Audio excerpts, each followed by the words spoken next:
Michael Mitchiner is going to talk about some, what I think of as bizarre objects from India. Over to you, Michael. So, Bombay tolas. First of all, we'd better say what they are, as Joe implied we should. So, a tola is a piece of gold or silver. It's got a stated weight in tolas, a stated metal purity, and it names a guarantor or issuer who is acceptable to local businesses. So this makes it rather parallel with coins rather than anything else, except the government has nothing to do with it. So it's got a known value and it's easily traded. Now, what happened in 1858, after the East India Company had been suppressed, the British took over, and like all governments, they wanted tax. So they made a tax on financial influence, and this included hundis, which are like modern checks. Calcutta businesses continued using hundis, and there are pre-taxed hundi forms extant from 1860. Very few tolas were made there. Bombay businesses, on the other hand, adopted, or if you like, invented tolas for local transactions in the business area of Bombay. They were common by 1864.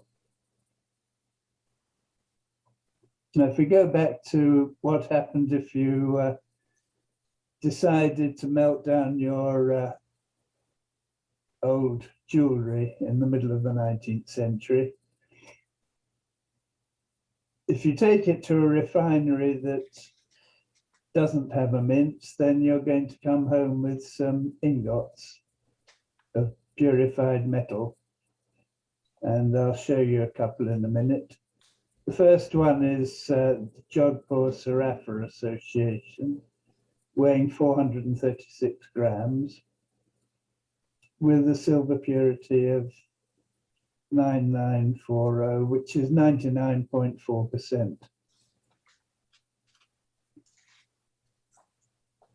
So there are the Jodhpur Sarafa ingots. There's the silver purity.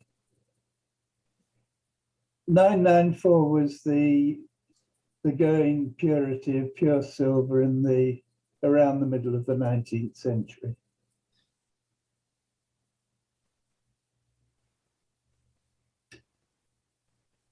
Now, when the Bombay precious metal dealers introduced their tolas, the fundamental change, it looks much better than an ingot, but the fundamental change was that it states the issuer.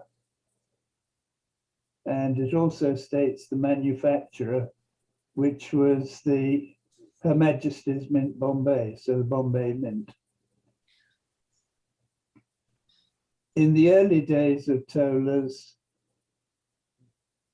they would put on the die the main figures for the purity, and then they'd have to assay a small sample from a batch of refined silver to see what the complete purity was. 993.9 is pretty good. Podar Sons, I haven't come across anything else naming them, but they state they were in the Fort District of Bombay. And the principal business district in Bombay was and still is the Zaveri Bazaar. One end of the Zaveri Bazaar goes into the Fort District, which I believe houses the current stock exchange. The other end of the Zaveri Bazaar ends at the Mumba Devi temple. And between those, and it's less than half a mile, the Zaveri Bazaar is the home for the principal gold dealers, silver dealers, jewelers.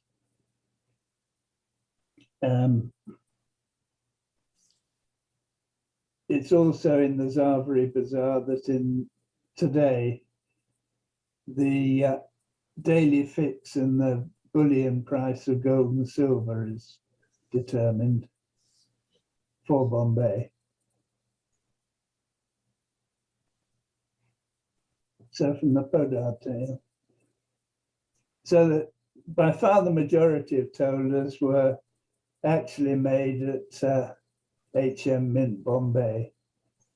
Her Majesty's Mint during Queen Victoria's reign, His Majesty's Mint until Indian independence in 1947. A few tolas were made by the bullion dealers themselves. This is Mananlal, Chimanlal and Company, Narondas Manordas, and occasionally the Royal Mint Refinery, London.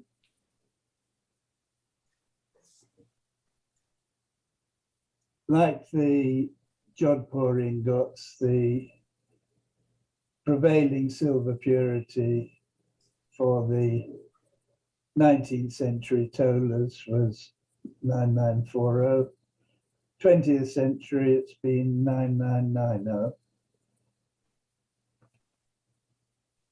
The size of gold tolas is majority are from half a tola or 1 tola, occasionally up to 5.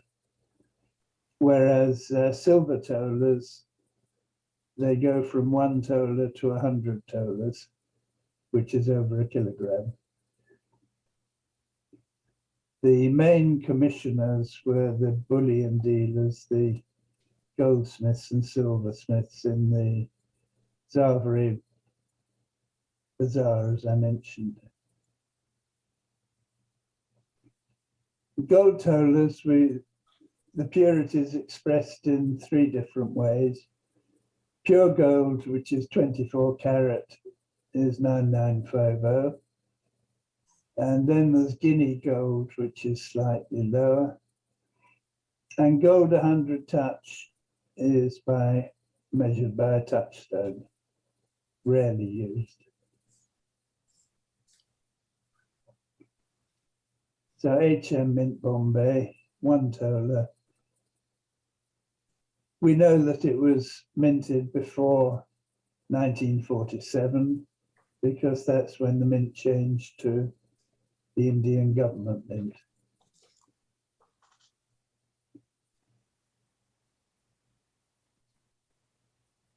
So here are some gold tolas. Bombay Mercantile Cooperative Bank Limited. It's been using the same logo since the late 19th century until the present day. It still mints many silver medals, but this is a half tola and it's pure gold. And there's the inscription repeated.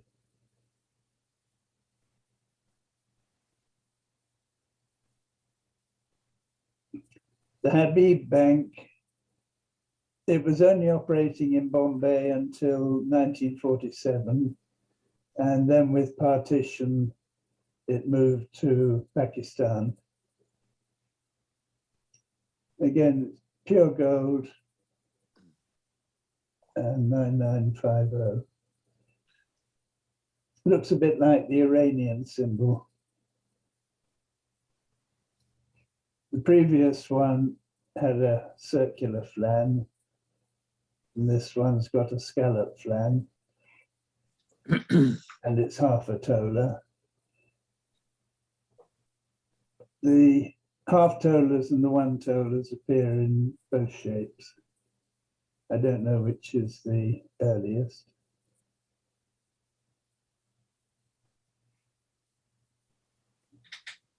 So Messrs. Curti Lau, Jessing Lau and Company. They moved, or they stopped trading in Zaveri Bazaar in about 1970.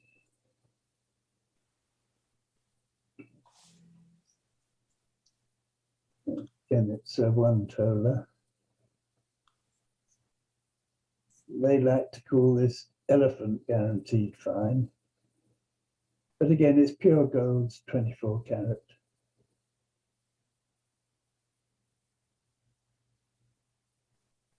Now, Rondas, Manordas, I mentioned a couple of minutes ago.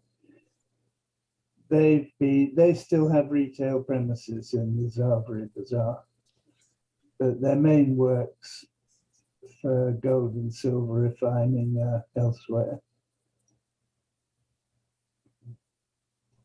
They usually get a triangular logo. Pure gold again.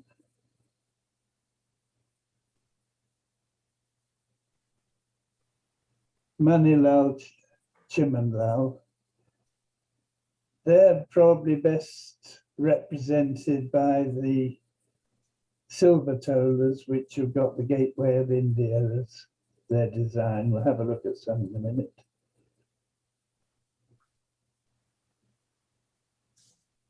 They call their brand Diamond Fine, but again, it's 24 carat.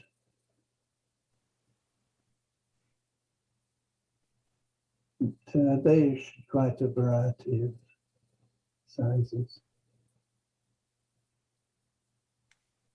Same again, Manilal, Chimanlal, one tola, but this is Guinea fine, so Guinea gold, 9166.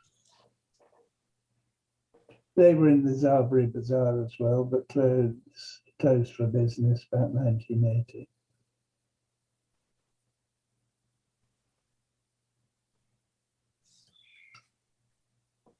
We started off looking at Podar's tola for his business in the fort area.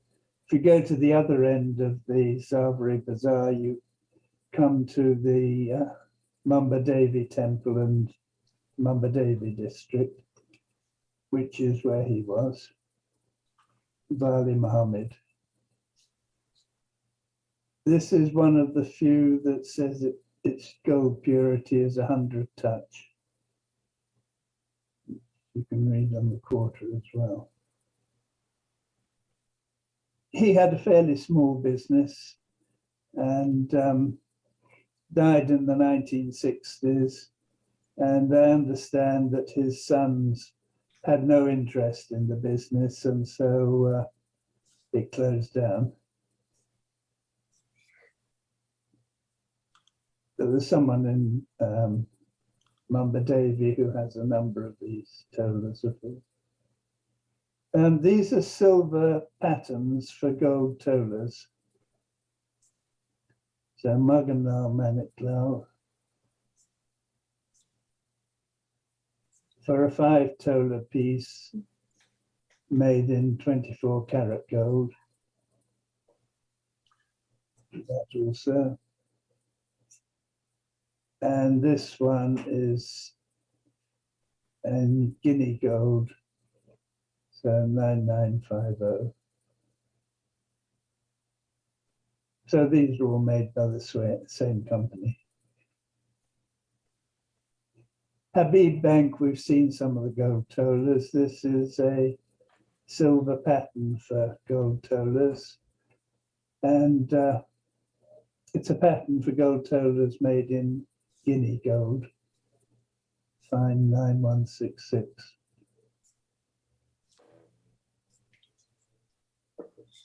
We'll have a look at some silver tolas now.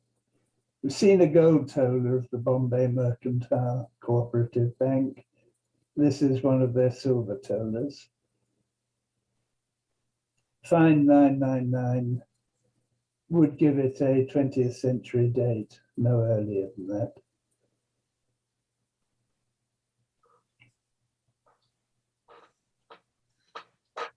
Habib Bank, we've already had a look at some of their gold tolas. You notice that as with some of the other silver tolas we're going to look at, the last figure of the silver purity was stamped after manufacture.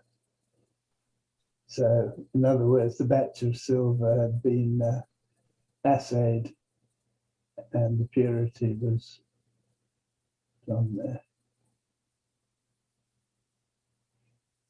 Devkar and Nanji was one of the larger manufacturers, or not manufacturers, commissioners of tolas.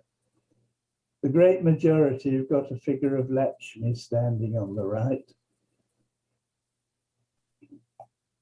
Most of their tolas were made at the Bombay Mint. And again here, the last two figures have been stamped after assay. So that's 20 tolas. 100 tolas, so that's 1.1 kilograms, but with the figure of Lakshmi. Again, manufactured at the Bombay Mint. But here the complete silver purity is engraved on the die. 996 suggests around 1900. So it could be slightly earlier, it could be slightly later. This is another, it's one of their 50 tolas. Again, it's 996 purity. And Her Majesty's Mint, Bombay.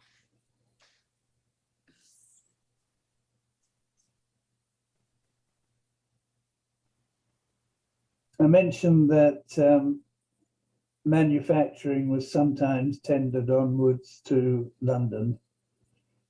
So this was actually made at the Royal Mint Refinery in London. You probably find Devkar and Nanji commissioned this from the Bombay Mint, and the Bombay Mint seconded it back to London. And that's 10 tolas. 999 suggests an early 20th century date.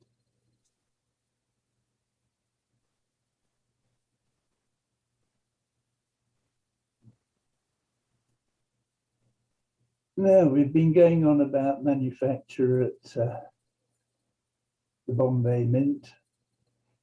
Of course, in 1947, with Indian independence, the Bombay Mint stopped being His Majesty's Mint and became the Indian Government Mint. So this is commissioned by Devkar and Nanji, probably a second commission from the Dana Bank, and was manufactured at the Indian Government Mint in Bombay. Sometimes they still assayed their batches and stamped on the last digit.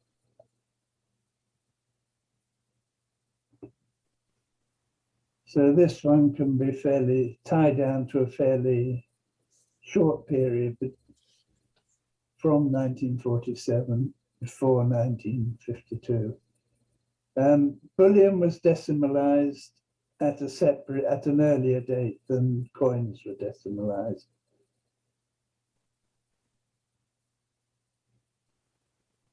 We've had a look at gold tolas of Marninal, Chimanal. They issued a fairly extensive series of silver tolas. All the ones I've seen have got the Gateway of India on. The Gateway of India was constructed just next to the harbour in commemoration of George V's visit to India in 1911. but the gateway wasn't completed till 1927. So the chances are this series of tolas was minted after 1927. Again, you've got some of the assay purity of the silver stamp. Manilal Chimanal commissions the Bombay Mint to strike some of their tolas, and some they struck themselves, as we'll see.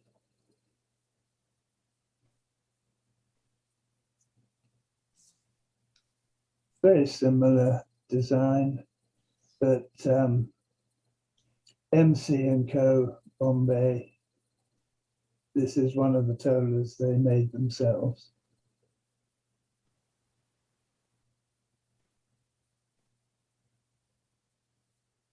Now, Rondas Menordas, we've had a look at one of their gold tolas. The triangular logo is typical. And they normally like to point out that they were established in 1788.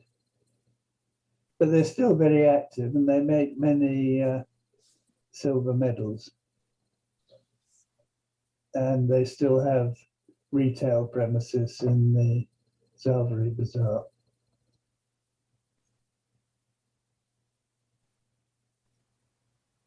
Maharani Shantadevi. So her husband was Gaikwar Pratap Singh of Baroda, and he was crowned in 1938.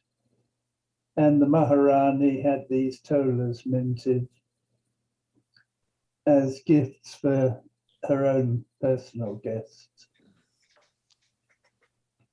But at the beginning, in his introduction, Joe was questioning what tolas were, what do you do with them? This really shows that by now the role of tolas had changed. They were introduced for a very good reason, to avoid paying tax. The bullion area of Bombay is sufficiently localized that you can walk around with your silver.